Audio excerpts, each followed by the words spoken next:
1, 2. I've hustled harder than most. I'm a beast on these streets, got a revolver I tote. For these niggas trying to take me off the block where I post. Up dailies, sip Baileys out the bottle and smoke. Welcome to our channel. Today, we're diving into a topic that many men might find all too familiar. The top 10 reasons why most men waste the best years of their lives. Let's get started. It's a heavy one, I know, but stick with me here. We're talking about those crucial years, from your late teens to your 40s, where you've got the energy and potential, but things go sideways.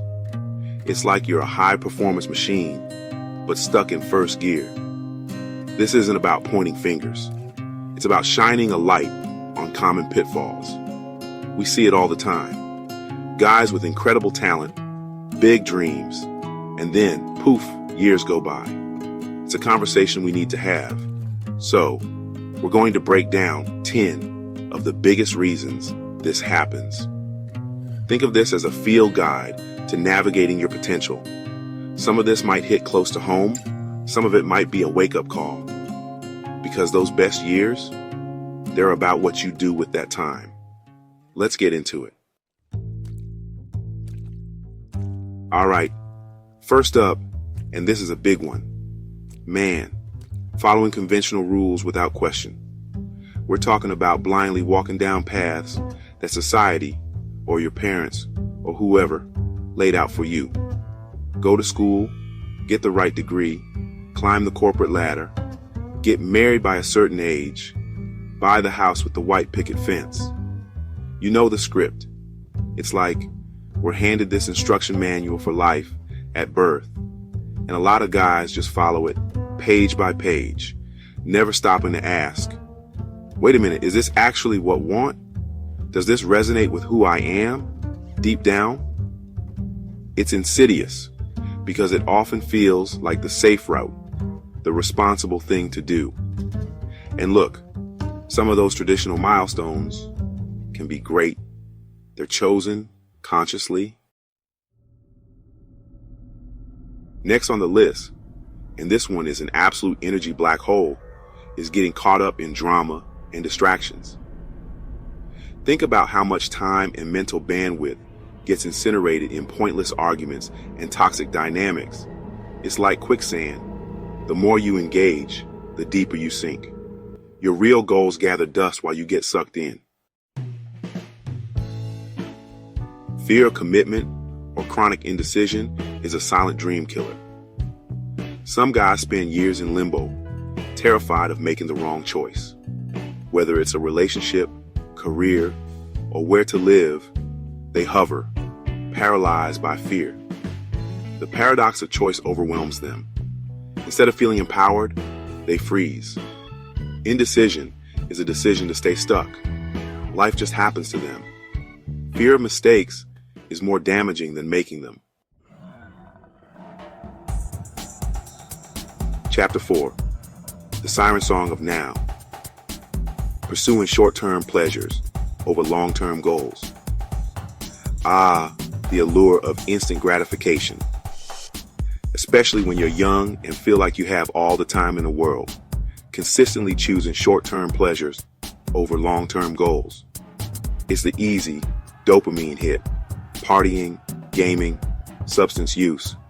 Enjoying life is crucial, but balance is key.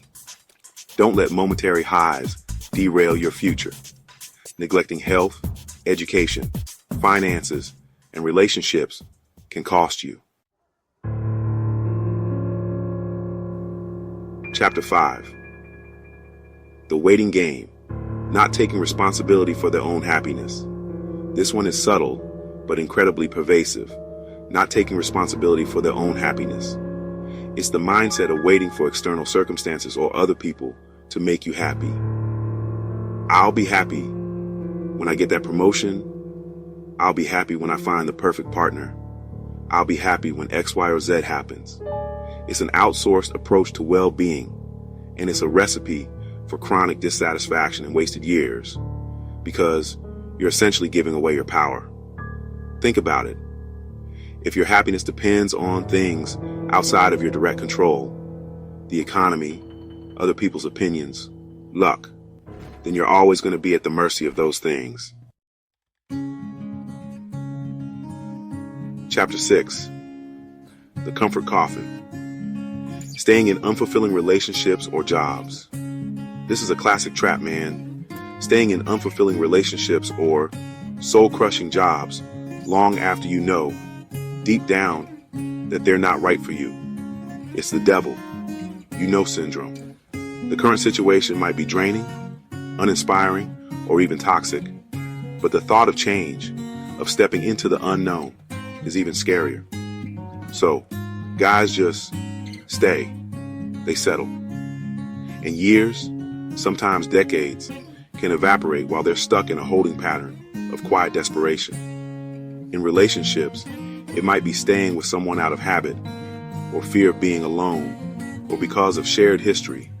Even if the connection has died, the respect is gone, or the dynamic is unhealthy. You tell yourself it's not that bad, or it'll get better, but it rarely does without conscious effort and change. This one is fundamental, and it underpins so many of the other issues: a lack of consistent self-reflection and a subsequent stagnation in personal growth. If you're not regularly taking the time to look inward, to assess where you are, where you want to go, and what needs to change, you're essentially navigating life without a map or a compass. You're just reacting to whatever comes your way, drifting along on currents you don't understand and can't control. Think about it. How often do guys genuinely sit down and ask themselves the tough questions? Am I happy with the person I'm becoming? Are my actions aligned with my core values? What am I learning? What fears are holding me back? What new skills or perspectives do I need to develop? For many, the answer is rarely, if ever. Oh man, this is a big one in the age of social media. Constantly comparing yourself to others. We're wired to do it to some extent. It's a social species thing, but when it becomes chronic, it's absolutely toxic. You see everyone else's highlight reel, their perfect vacations, amazing job promotions, flawless families, and inevitably, you start measuring your own messy reality against these curated, filtered images. This constant comparison breeds dissatisfaction, envy, and a feeling of inadequacy. It can make you feel like you're falling behind, even if you're actually making good progress on your own path. The problem is, you're comparing your behind-the-scenes footage to everyone else's movie trailer. This is a deep-seated one for a lot of men, often ingrained from a young age, avoiding vulnerability and emotional openness. We're taught, explicitly or implicitly, that real men are stoic, tough, always in control, and that showing emotion, especially softer emotions, like sadness, fear, or uncertainty, is a sign of weakness. So guys learn to build these emotional fortresses around themselves, keeping everyone out, and often keeping themselves locked in. The problem with this emotional armor is that while it might protect you from perceived threats or discomfort in the short term, it also cuts you off from genuine connection, both with others and with yourself. If you can't be vulnerable, you can't build truly deep, intimate relationships. Friendships remain superficial. Romantic partnerships lack true closeness, and you miss out on the profound human experience of being truly seen, understood, and accepted for who you are, flaws and all. It's a lonely way to live, even if you're surrounded by people. Last but definitely not least, we have the trap of letting others set your boundaries and priorities. This is about losing your agency, allowing your family, your partner, your boss, your friends, or even societal pressure to dictate how you spend your time, what you focus on, and what you say yes or no to. It often stems from a desire to be liked, to avoid conflict, or from a lack of clarity about your own needs and goals. But the result is a life lived on someone else's terms. When you don't define and defend your own boundaries, you become a dumping ground for other people's demands and expectations. Your schedule fills up with things that are important to, not necessarily to. You say yes when you mean no, leading to resentment and burnout. Your own priorities, your health, your personal projects, your need for rest and rejuvenation get pushed to the bottom of the list or fall off it entirely. If you live your life waiting for people to do right by you, rather than learning how to do right by you, yourself, you're going to lose in life. You're going to lose a lot. Ultimately, the sense of having wasted the best years is often a product of perspective and social conditioning. Many men can reframe their experiences as valuable lessons and use them as a foundation for future growth rather than dwelling on regret. Thanks for watching, and don't forget to like, comment, and subscribe for more insightful content. Look, nobody gets a perfect run. We all make mistakes, take detours, and have moments where we feel like we've dropped the ball. The key isn't to achieve some mythical state of flawless living.